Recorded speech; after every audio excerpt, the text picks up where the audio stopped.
नमस्कार मंडळी. तर आज आहे शनी जयंती. त्याचसोबत आज शनी अमावस्या देखील आहे. तर मी तुम्हाला शनी जयंतीची, शनी अमावस्येची कथा सांगणार आहे. ही कथा ऐकल्यामुळे आपल्या आयुष्यातील दुःख, दारिद्र्य, गरिबी, संकटे दूर होत असतात.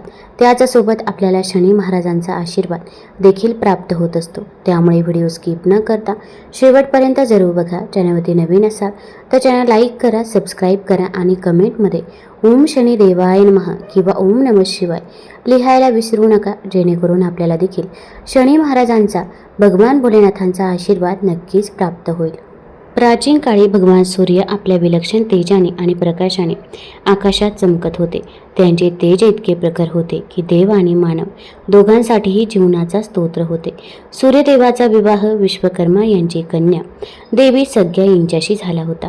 सग्या आपल्या पतीशी नम्र आणि एकनिष्ठ होती, मात्र तिला सूर्याचा प्रखर प्रकाश सहन करणे अधिकाधिक कठीण होत गेले. सूर्याच्या प्रकाशाने आणि उष्णतेने सग्या अधिकाधिक चिंताग्रस्त झाली. सूर्य स्वतःच्या तेजात मग्न होता, पण ती मात्र अत्यंत अस्वस्थ होती. एके दिवशी सूर्यदेवाने सग्येला प्रेमाने विचारले, देवी, तू इतकी चिंताग्रस्त आणि थकलेली का दिसत आहे? सूर्यदेवाला आपली व्यथा सांगण्याचे धैर्य सग्येमध्ये नव्हते, पण सूर्याचा प्रखर प्रकाश कसा सहन करावा किंवा कमी कसा करावा याचा ती सतत विचार करत राहिली. कालांतराने सग्येने 3 मुलांना जन्म दिला. वैवस्वत, मनु आणि यमराज हे 2 पुत्र आणि यमुना नावाची एक कन्या. मातृत्व असूनही सूर्याची तीव्र उष्णता तिला त्रास देतच राहिली. अखेरीस सग्येने एक कठीण निर्णय घेतला. तिने तपश्चर्येद्वारे आपली शक्ती वाढवण्याचा किंवा सूर्याचा प्रखर प्रकाश कमी करण्याचा मार्ग शोधण्याचा निर्णय घेतला. पण तपश्चर्या करण्यासाठी आपल्या मुलांना मागे सोडणे सोपे नव्हते. एके दिवशी देवी सग्येने आपली सावली मागे सोडून काही काळासाठी या जगातून अदृश्य होण्याचा निर्णय घेतला. मग सग्याच्या शरीरातून हळूहळू एक सावली प्रकट होऊ लागली. सग्यासारखी दिसणारी ही स्त्री, जिला प्रेमाने छाया असे नाव दिले होते. छाया ही खरं तर सग्याचीच सावली होती. सग्याने छायाला नम्रपणे सांगितले, हे छाया, माझे रूप धारण कर आणि मी परत येईपर्यंत सूर्यदेवाची सेवा कर आणि मुलांची काळजी घे. तू त्यांची आई आणि माझी प्रतिनिधी असशील. छायाने नम्रपणे मान झुकवून उत्तर दिले, निश्चिंत रहा देवी, मी तुमच्या धर्माचे पालन करेल. पण जर काही अडचण आली, सग्या गंभीर स्वरात म्हणाली, जर एखादे मोठे संकट आले तर कृपया माझी आठवण कर, तर मी लगेच तिथे येईन. पण लक्षात ठेव, सूर्यदेवाला आपल्या गुपिताचा, रहस्याचा सुगावा लागता कामा नये. छायाने शब्द दिला. अशा प्रकारे घर आणि कुटुंबाची जबाबदारी आपल्या जिवंत सावलीवर सोपवून सग्या जाण्याची तयारी करू लागली. सग्या गुपचूपपणे आपले वडील विश्वकर्मा यांच्या घरी पोहोचली. आपल्या मुलीला अचानक दारात पाहून तिचे वडील आश्चर्यचकित झाले. विश्वकर्मा कठोर आवाजात म्हणाले, मुली, तू न कळवता इथे का आली आहेस? पतीचे घर सोडणे अक्षम्य आहे. व्यथित झालेल्या सग्येने उत्तर दिले, माझे वडील सूर्यदेव यांच्या तेजाने मी अत्यंत व्यथित झाले. त्यांच्या असीम वैभवाच्या ज्वालामध्ये माझे जीवन नष्ट झाले आहे. मी तुमच्या परवानगीशिवाय घर सोडले हा माझा अपराध आहे. पण माझ्या जागी माझी सावली माझ्या पतीची आणि मुलांची सेवा करत आहे. हे ऐकून विश्वकर्मा संतप्त झाले. त्यांनी समजावून सांगितले की पतीला न कळवता त्याला सोडून माहेरी परत जाणे हे धर्माविरुद्ध आहे. विश्वकर्मा यांनी सग्येला ताबडतोब आपल्या पतीकडे परत जाण्याचा आदेश दिला. सग्येने वडिलांचा धाक ऐकला, पण सूर्याकडे परत न जाण्याचा तिचा निश्चय होता. तिने प्रथम आपली शक्ती वाढवण्यासाठी कठोर तपश्चर्या करण्याचा संकल्प केला. त्यानंतर देवी सग्या गुपचूप निसटून उत्तर कुरूच्या घनदाट अरण्यात पोहोचली. आपल्या सौंदर्यामुळे कोणताही त्रास होऊ नये म्हणून तिने अश्विनी घोडीचे रूप धारण केले. घोडीच्या रूपात देवी सग्याने सूर्यदेवाचा प्रखर प्रकाश कमी करण्यासाठी कठोर तपश्चर्या सुरू केली. तिने स्वतःला तीव्र कठोर तपश्चर्येत झोकून दिले. सूर्योदयापासून सूर्यास्तापर्यंत ती सतत ध्यान करत असे. दिवसा अन्न ग्रहण करत नसे आणि रात्री विश्राम करत असे. आपल्या तपस्वी शक्तींद्वारे सूर्यदेवाची उष्णता कमी करणारा किंवा त्याला सहन करण्याची शक्ती देणारा उपाय शोधणे हेच सग्याचे एकमेव ध्येय होते. जेव्हा सग्या महालातून अचानक नाहीशी झाली, तेव्हाही सूर्यदेवाला आपली खरी पत्नी हरवल्याची पुसटशीही कल्पना आली नाही. छायाने मोठ्या कौशल्याने सग्याची जागा स्वीकारली होती. ती सग्यासारखीच बोलत आणि वागत होती, मुलांची काळजी घेत होती आणि सूर्यदेवाची सेवा करत होती. सग्या आता पूर्वीसारखी चिंताग्रस्त दिसत नाही. हे पाहून सूर्यदेवाला आनंद झाला. त्याला वाटले की कदाचित काळाच्या ओघात सग्या तिच्याशी जुळवून घेत असावी. अशा प्रकारे सूर्यदेवाचे छायासोबतचे वैवाहिक जीवन सुरळीत चालू लागले. काही काळ लोटला. सगळ्याची 3 मुले यम, यमुना आणि मनू छायाला आपली आई मानून तिच्यावर प्रेम करू लागली. छाया त्यांच्यावर खूप प्रेम दाखवत असे, पण ती त्यांची खरी आई नाही याची तिला नेहमीच जाणीव होती. सूर्यदेवाने छायाला तशीच वागणूक दिली जशी त्याने सगळ्याला दिली होती. अंतर्मनात छाया ही देवांचा देव असलेल्या महादेव शिवाची एकनिष्ठ भक्त होती. सगळ्याच्या शब्दाप्रमाणे तिने तन मनाने सूर्यदेवाची सेवा केली, पण तिचे हृदय सतत भगवान शिवाची उपासना करत होते. काही काळानंतर एके दिवशी छायाला अनपेक्षितपणे आपण गर्भवती असल्याचे जाणवले. सूर्यदेवाच्या तेजाने गर्भाशयात ऊर्जा संचारली होती. छायाने मनातल्या मनात भगवान शिवाचे स्मरण केले. तिने आपल्या गर्भातील बाळासाठी कठोर तपश्चर्या करण्याचा निश्चय केला, जेणेकरून त्या बाळाला शिवाचा आशीर्वाद मिळावा आणि त्याला कोणताही त्रास होऊ नये. आता सूर्यलोकात असतानाही छायाने दररोज कठोर तपश्चर्या करण्यास सुरुवात केली. गर्भवती असूनही छाया सूर्याच्या पहिल्या किरणांबरोबर उठून भगवान शिवाचे ध्यान करत असे. प्रखर सूर्यकिरणे थेट तिच्या शरीरावर पडत असत, पण छाया त्याकडे दुर्लक्ष करून भगवान शिवाच्या नावाचा जप करत अनवाणी जमिनीवर उभी राहत असे. हे कठोर व्रत अनेक दिवस चालले. छायाच्या अविचल तपश्चर्येचा आणि अंघोळीच्या उपवासाचा तिच्या गर्भावरही परिणाम झाला. सूर्याची तीव्र किरणे थेट गर्भावरती पडत होती. शिवाय आई अन्न पाण्याशिवाय उपवास करत होती. या भक्तीचा परिणाम म्हणून गर्भाचा रंग हळूहळू काळा पडू लागला. जणू काही तिच्या आईच्या तपश्चर्येची उष्णता आणि सूर्याची उष्णता एकत्र येऊन बाळाला काळा रंग प्राप्त झाला होता. मात्र छायाला याची कल्पना नव्हती. ती आपल्या ध्यानात मग्न होती आणि गर्भाच्या संरक्षणासाठी व बाळाच्या शक्तीसाठी शिवाची प्रार्थना करत होती. वेळ आल्यावर छायाने एका मुलाला जन्म दिला. त्या नवजात बाळाने मोठ्याने रडून आपल्या अस्तित्वाची जाणीव करून दिली. हे बाळ इतरांपेक्षा वेगळे होते. त्याचे शरीर काळे कुट्ट रंगाचे होते, त्याचे डोळे तीक्ष्ण होते आणि त्याच्या चेहऱ्यावर एक विलक्षण तेज होते. जेव्हा सूर्यदेवाला पुत्राच्या जन्माची बातमी मिळाली तेव्हा त्याला खूप आनंद झाला आणि तो उत्सुकतेने बाळाला पाहण्यासाठी आला. बाळाला पाहताच त्याचा चेहरा आश्चर्य आणि गोंधळाने उघडा पडला. हे काय आहे? हे इतके काळे का आहे?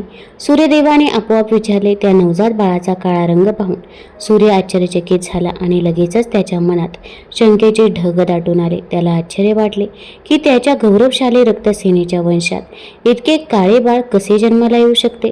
एका क्षणात त्याचा आनंद रागात बदलला. सूर्यदेवाच्या भुवया वळल्या आणि त्याचे डोळे लाल झाले. त्याच्या भावना ओळखून छाया घाबरली. शांत आवाजात ती समजवण्याचा प्रयत्न करत म्हणाली, हे देवा, बाळाचा रंग कदाचित माझ्यामुळे सावळा झाला आहे. मी गरोदरपणात कठोर तपश्चर्या केली आणि जेवण सुद्धा केलं नाही. कदाचित त्याचाच परिणाम बाळावर झाला असेल. पण क्रोधाने आंधळा झालेल्या सूर्यदेवावर छायाच्या शब्दांचा काही परिणाम झाला नाही.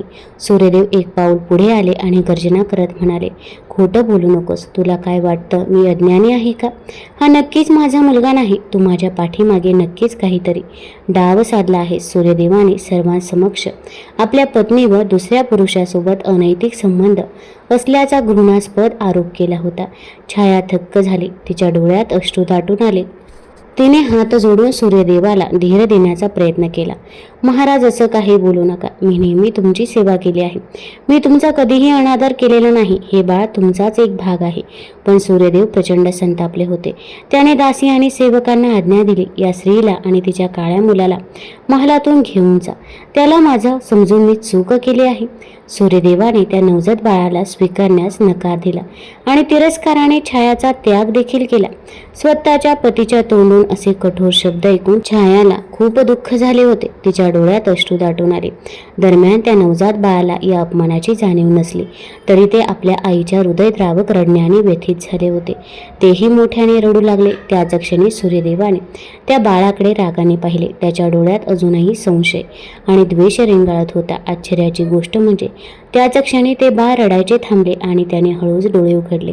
त्या बाळाच्या कोमल डोळ्यात एखाद्या अग्निमय ज्वालेप्रमाणे एक प्रखर दिव्य ज्योत अचानक प्रकट झाली. हे बाळ काही सामान्य बाळ नव्हते. त्याचा जन्म एका तपस्वी आईच्या शक्तीने झाला होता. तो आपले वडील सूर्यदेव यांच्याकडे एकटक पाहत होता. बाळाची रागीट नजर सूर्यदेवांवर पडताच सूर्यदेव वेदनेने ओरडले. त्याचा सोनेरी रंग कोळशासारखा काळा पडला. त्या ज्वलंत नजरेचा प्रभाव इतका तीव्र होता की सूर्यदेवाचे संपूर्ण संपूर्ण शरीर काळे पडले आणि त्याचे तेज मंदावले. अखेरीस नाहीसे झाले. सर्वत्र अंधार पसरला. जणू सूर्यास्तानंतर काळी रात्र झाली होती. सूर्यदेवाच्या रथाचे घोडे सुद्धा कर्कश आवाजात थांबले. त्याचा दिव्य रथ आकाशात थांबला. या अनपेक्षित घटनेने संपूर्ण विश्वात हादरे बसले. दिवसभर अंधार पसरला. सर्व प्राणी भयभीत झाले. देवचिंतेत पडून सूर्यदेवाला काय झाले आहे हे पाहण्यासाठी आजूबाजूला पाहू लागले. सूर्यदेव अत्यंत व्यथित झाला होता. त्याचे तेजस्वी रूप नष्ट झाले होते आणि त्याचे घोडे पुढे जाण्यास तयार नव्हते. तेव्हाच त्याला आपली चूक आणि आपले कठोर शब्द आठवले. अंधाराने वेढलेला सूर्यदेव पश्चातापाने व्याकुळ झाला. त्याला जाणवले की त्याने नकारलेले मूल सामान्य नसून प्रचंड शक्तिशाली होते. आपला अपमानित मुलगा आणि पत्नीला पाहून त्याला जाणवले की रागाच्या भरात त्याने एक अक्षम्य कृत्य केले होते. असह्य होऊन सूर्यदेवाने मंद आवाजात आक्रोश केला. हे प्रभू मला वाचवा, हे प्रभू मला वाचवा. माझ्याकडून एक मोठी चूक झाली आहे. सूर्यदेवाचा करुण आक्रोश ऐकून सर्व लोकांचे स्वामी भगवान शिव तत्काळ प्रकट झाले. एक दिव्य प्रकाश किरण प्रकट झाला आणि त्याच्या मध्यभागी भगवान शिव आपल्या रुद्ररूपात त्रिशूळ आणि चंद्र धारण करून प्रकट झाले. नीलकंठ भगवान शिवाला पाहून सूर्यदेव छाया आणि तिथे उपस्थित असलेले सर्व सेवक देवतांनी हात जोडून त्यांना वंदन केले. छायाने त्या बालकाला आपल्या मांडीवर घेतले. ते बाळ आता शांत होते. आपल्या प्रिय शिवाच्या दर्शनाने त्याचे डोळे चमकत होते. भगवान शिवाने प्रथम आपले डोळे मिटून संपूर्ण घटनेवर ध्यान केले. मग कठोर आवाजात ते सूर्यदेवाला उद्देशून म्हणाले, क्रोध आणि अहंकाराच्या भरात तू तुझी पत्नी छाया आणि तुझ्या नवजात पुत्राचा बळी दिला आहेस. तुम्ही मोठा अपमान केला आहे. छायाच्या चारित्र्यावर शंका घेऊन तुम्ही अन्याय केला आहे. सूर्यदेव शर्मेने मान खाली घालून उभे राहिले. शिव पुढे म्हणाले, हे बाळ खरोखरच तुमचा पुत्र आहे. त्याचा सावळा रंग यासाठी आहे की छायाने गर्भावस्थेत कठोर तपश्चर्या केली, माझी पूजा केली आणि कोणत्याही संरक्षणाशिवाय तुमचे तेज सहन केले, ज्यामुळे बाळाचा रंग सावळा झाला. यात छायाचा दोष नाही, उलट तिचा संयम प्रशंसनीय आहे. सूर्यदेव थरथरत्या आवाजात म्हणाले, हे महादेवा, माझ्याकडून खूप मोठी चूक झाली आहे. माझ्या रागाच्या भरात मी या दोघांना मोठे दुःख दिले. कृपया मला क्षमा करा आणि तुमचे तेज परत आणा. सूर्यदेवाने छाया आणि बाळाकडे नम्रपणे पाहिले आणि म्हणाले, मी माझे कठोर शब्द मागे घेतो. छाया, तू निर्दोष आहे आणि हे बाळ निश्चितच माझा पुत्र आहे. सूर्यदेवांचा पश्चाताप पाहून भगवान शिवाचा क्रोध शांत झाला. त्यांनी आपल्या हाताने सूर्यदेवांना आशीर्वाद देऊन त्यांचे तेजस्वी रूप परत आणले. त्यांचे काळवंडलेले शरीर पुन्हा एकदा सोनेरी तेजाने चमकले आणि प्रकाशाने अंधार भेदून सर्व दिशांना पसरला. सूर्यरथाचे घोडेही जिवंत झाले आणि पूर्ण वेगाने धावू लागले. ब्रह्मांड पुन्हा प्रकाशित झाले. सूर्यदेवाने तत्काळ छाया आणि आपल्या मुलाला मिठी मारली. सूर्य म्हणाला, छाया, तू केलेल्या तपश्चर्येमुळे आपल्या मुलाला अद्भुत शक्ती मिळाली आहे. तू माझी राणी आहे आणि मला माझ्या कृत्यांची अत्यंत लाज वाटते. छायाच्या डोळ्यातून आनंद अश्रू वाहू लागले. तिने सूर्यदेवाला क्षमा केली. आपल्या वडिलांच्या प्रेमाने आनंदित झालेले ते लहान मूल हसल्यासारखे दिसले. शिवाने त्या बालकाला आशीर्वाद दिला आणि म्हणाले, पुत्रा, तू जन्मापासून अन्यायाचा सामना केला आहेस आणि त्याचा प्रतिकार करण्याची शक्ती तुझ्यात आहे. तुझ्या आईच्या तपश्चर्येमुळे माझा एक अंश तुझ्यात आहे. मी तुला आशीर्वाद देतो की या विश्वात तुला न्यायाचा देव म्हणून पूजले जाईल. तू लोकांना त्यांच्या कर्मानुसार फळं देशील. पापी लोकांना शिक्षा आणि पुण्यवान लोकांना फळं देशील. सूर्याचा पुत्र असल्यामुळे आकाशात तुला 9 ग्रहांपैकी एक म्हणून स्थान दिले जाईल. इतर ग्रहांमध्ये तुझे स्थान उच्च असेल, कारण तू कर्माची फळं देणार आहेस. आजपासून तू शनी म्हणून ओळखला जाशील. गोचर ग्रहांच्या आठवड्यातील एक दिवस शनिवार तुझ्या नावाने ओळखला जाईल आणि या दिवशी तुझी पूजा केल्याने सर्व जीवांचे दुःख दूर होईल. शिवाच्या शब्दाने त्या नवजात बालकामध्ये त्वरित चैतन्य संचारले आणि त्याच्यात तारुण्याचे तेज पुन्हा संचारले. त्या बालकामध्ये एका महान शक्तिशाली देवतेची स्थापना होत आहे असे सर्वांना वाटले. छाया मनापासून शिवाला वंदन करून म्हणाले, हे प्रभू, केवळ तुमच्या कृपेनेच माझ्या पुत्राला सन्मान मिळाला आहे. माझी तपश्चर्या यशस्वी झाली आहे. सूर्यदेवानेही शिवाची स्तुती केली. प्रसन्न होऊन शिव अंतर्मुख होण्यापूर्वी म्हणाले, लक्षात ठेवा, शनिदेव आपल्या प्रजेला त्यांच्या कर्माचे योग्य फळ देतो. कोणतेही कर्म त्याच्या नजरेपासून लपून राहत नाही. तुम्ही सर्वजण त्याला वंदन करा. उपस्थितांनी जय शनिदेव, जय सूर्यदेव महादेव आणि हर हर महादेव असा जयघोष केला. शिव अंतर्मुख झाले. अशा प्रकारे छायेच्या तपश्चर्येतून जन्मलेल्या सावळ्या शनीला भगवान शिवाच्या आशीर्वादाने 9 लोकांमध्ये एक प्रमुख स्थान प्राप्त झाले आणि तो न्यायाची देवता, जगाच्या कर्मांची फळे देणारा बनला. नंतर जेव्हा मूळ आई सगळ्या तपश्चर्येतून परत आले तेव्हा संपूर्ण कुटुंब पुन्हा एकत्र आले. सूर्यदेवानेही आपल्या चुकांमधून शिकून आपल्या सर्व पुत्रांवरती समान प्रेम केले. शनिदेवाने आपले पिता सूर्य, माता छाया आणि विश्वपिता शिव यांच्या प्रती पूर्ण भक्तिभावाने कर्तव्य मार्गाचे अनुसरण केले. ते एक कठोर पण निष्पक्ष न्यायदेव म्हणून प्रसिद्ध झाले. जे दुष्कर्म करतात त्यांच्यावर त्यांची निश्चितच कठोर नजर असते, पण भक्त आणि धार्मिक लोकांप्रती त्यांचे हृदय दयाळू आहे. आजही हिंदू धर्मात शनिदेवाला प्रत्येक जीवाला त्याच्या कर्मानुसार योग्य फळ देणारा ग्रह मानले जाते. शनिदेवाची कथा आपल्याला शिकवते की तपश्चर्या, संयम आणि भक्तीतून मिळवलेल्या शक्तीने अन्यायाचा अंत होऊ शकतो आणि प्रत्येक कर्माला ईश्वरी न्यायात फळ हे मिळतेच. आता आपण शनी महात्म्यामधील एक कथा ऐकूया. तर एकदा कमेंटमध्ये जय शनिदेव जरूर लिहा. तसेच चॅनलवरती नवीन असाल तर चॅनल लाईक करा आणि सबस्क्राईब देखील करा. आणि तुम्ही हा व्हिडिओ कुठून बघत आहात ते देखील आम्हाला जरूर कळवा. एकेकाळी स्वर्गातील 9 ग्रहांमध्ये सर्वात मोठा कोण यावरून वाद सुरू होता. हे ठरवण्यासाठी सर्व 9 ग्रह राजा इंद्राकडे गेले आणि म्हणाले, हे देवांच्या राजा, आज तुम्ही ठरवा की आमच्यापैकी सर्वात मोठा कोण आहे. हा प्रश्न ऐकून इंद्र गोंधळला. तो विचार करू लागला, मी कोणाला सर्वात मोठा म्हणू, कोणाला सर्वात लहान. ज्याला मी सर्वात लहान म्हणेल तो रागावेल, मी संकटात येईन. स्वतःचा बचाव करत इंद्र म्हणाला, मी हे ठरवू शकत नाही. पृथ्वीचा राजा विक्रमादित्य आहे, फक्त तोच हे ठरवू शकतो. सर्व 9 ग्रह राजा विक्रमादित्याच्या दरबारात आले आणि त्याला विचारले, हे राजा, कृपया आमच्यासाठी निर्णय घ्या. आमच्यापैकी सर्वात मोठा कोण आणि सर्वात लहान कोण. हा प्रश्न ऐकून राजा विक्रमादित्य क्षणभर गोंधळला, कारण सर्व ग्रह आपापल्या शक्तीमुळे महान होते. कोणालाही लहान किंवा मोठा म्हटल्याने त्यांच्यासाठी त्रास होऊ शकत होता. तेव्हा राजा विक्रमादित्याला एक उपाय सुचला. त्याच्याकडे सोने, चांदी, कांस्य, तांबे, शिसे, कथी, जस्त, अभ्रक आणि लोखंड अशा वेगवेगळ्या धातूंपासून बनवलेली 9 सिंहासने होते. सोन्याचे सिंहासन पुढे आणि लोखंडाचे सिंहासन मागे ठेवले होते. राजाने सर्व देवांना आणि 9 ग्रहांना आपापल्या आसनावर बसण्याचा आदेश दिला. राजा विक्रमादित्य म्हणाला, जो कोणी आपल्या आसनावर प्रथम बसेल तो सर्वात मोठा मानला जाईल आणि जो सर्वात शेवटी बसेल तो सर्वात लहान मानला जाईल. आता लोखंडाचे सिंहासन मागे असल्यामुळे शनिदेवाला समजले की राजाने त्याला लहान म्हटले आहे, कारण की शनिदेवाला लोखंड हे अत्यंत प्रिय आहे.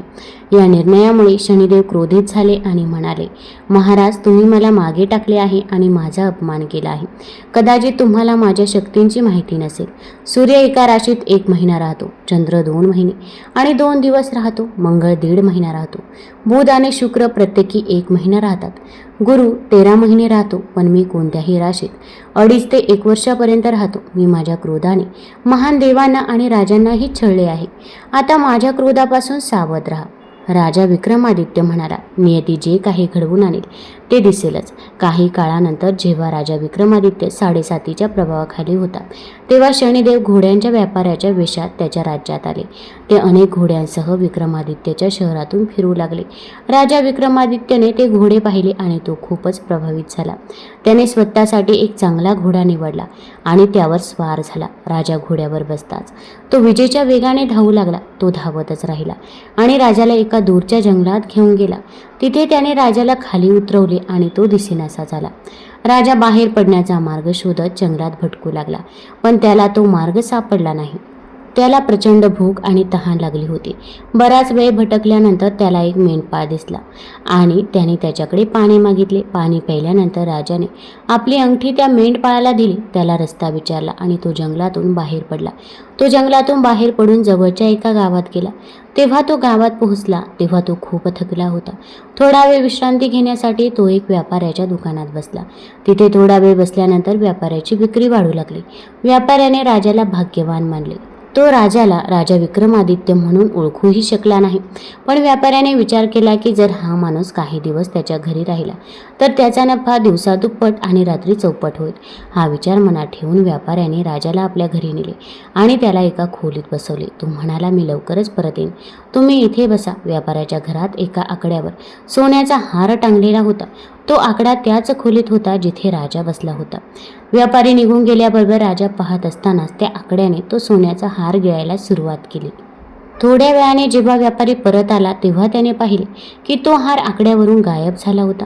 जेव्हा त्याने राजाला विचारले तेव्हा त्याला उत्तर सुचले नाही. व्यापाऱ्याने विचार केला, या माणसाने माझे हृदय चोरले आहे आणि त्याने आपल्या नोकरांना तो हार दोऱ्यांनी बांधून राजाकडे घेऊन जाण्याचा आदेश दिला. त्यानंतर राजाला दोऱ्यांनी बांधून शहराच्या राजाकडे नेण्यात आले. तेव्हा राजाने राजा विक्रमादित्याला हाराबद्दल विचारले तेव्हा तो काहीही बोलू शकला नाही. कारण की हे शक्य आहे का? तो खोटा हार गिळला गेला आहे का? यावर कोण विश्वास ठेवणार? म्हणून राजा विक्रमादित्य गप्प राहिला. राजाला प्रचंड राग आला. तो आधीच चोरला आहेस आणि आता गप्प राहून तू माझा अपमान करत आहेस. या गुन्ह्यासाठी त्याने राजा विक्रमादित्यचे हातपाय तोडण्याचा आदेश दिला. सैनिकांनी राजा विक्रमादित्यचे हातपाय तोडले आणि त्याला रस्त्यावरती सोडून दिले. काही दिवस तिथे पडून राहिल्यानंतर एका तेलवाल्याने त्याला उचलले आणि आपल्या घरी नेले. त्याने त्याला आपल्या गाडीवर बसवले. राजा बैलांना हाक मारत राहिला आणि त्यामुळे तेलवाल्याचे बैल पुढे जात राहिले. राजाला अन्न मिळत राहिले. शनीच्या क्रोधाचा 7.5 काळ संपला. पावसाळा सुरू झाला. एक रात्री राजा विक्रमादित्य मेघमल्हार गात होता. त्याचवेळी शहराची राजकुमारी मानभवानी रथातून जात होती. तेव्हा राजकुमारीने ते गाणे ऐकले तेव्हा ती खूप भावुक झाली. राजकुमारीने आपल्या दासीला गायकाला बोलवण्यासाठी पाठवले. दासीने राजकुमारीला सांगितले की गायक अपंग आहे, पण राजकुमारी त्याच्या गाण्याने मोहित झाली होती. सर्व काही जाणूनही तिने त्या पांगळ्या माणसासोबत लग्न करण्याचा निर्णय घेतला. जेव्हा राजकन्येने हे तिच्या आई वडिलांना सांगितले तेव्हा त्यांना धक्का बसला. त्यांनी तिला समजवण्याचा खूप प्रयत्न केला, पण राजकन्या आपल्या मतावर ठाम राहिली आणि म्हणाली, जर माझे त्याच्याशी लग्न झाले नाही तर मी माझा जीव देईन. अखेरीस राजा आणि राणीला नाईलाजाने राजकन्येचे लग्न पांगळ्या राजा विक्रमादित्यशी लावून द्यावे लागले. लग्नानंतर राजा विक्रमादित्य आणि राजकन्या एक तेल व्यापाऱ्याच्या घरी राहू लागले. एके रात्री राजा विक्रमादित्यच्या स्वप्नात शनिदेव म्हणाला, महाराज, तुम्ही माझा क्रोध पाहिला आहे. माझा अपमान केल्याबद्दल मी तुम्हाला शिक्षा दिली आहे. राजा विक्रमादित्याने शनिदेवाची माफी मागितली आणि म्हणाला, हे शनिदेवा, तू मला जे दुःख दिलं आहेस ते दुसऱ्या कोणालाही देऊ नकोस. कृपया मला क्षमा कर. तेव्हा शनिदेव म्हणाला, महाराज, मी तुमची विनंती स्वीकार. जो कोणी पुरुष किंवा स्त्री माझी पूजा करेल, माझ्या कथा ऐकेल, रोज माझे ध्यान करेल आणि मुंग्यांना पेट खाऊ घालेल, तो सर्व दुःखांपासून मुक्त होईल आणि त्याच्या सर्व इच्छा पूर्ण होतील. दुसऱ्या दिवशी सकाळी राजा विक्रमादित्य जागा झाला तेव्हा त्याला दिसले की त्याचे हात आणि पाय पूर्णपणे बरे झाले आहेत.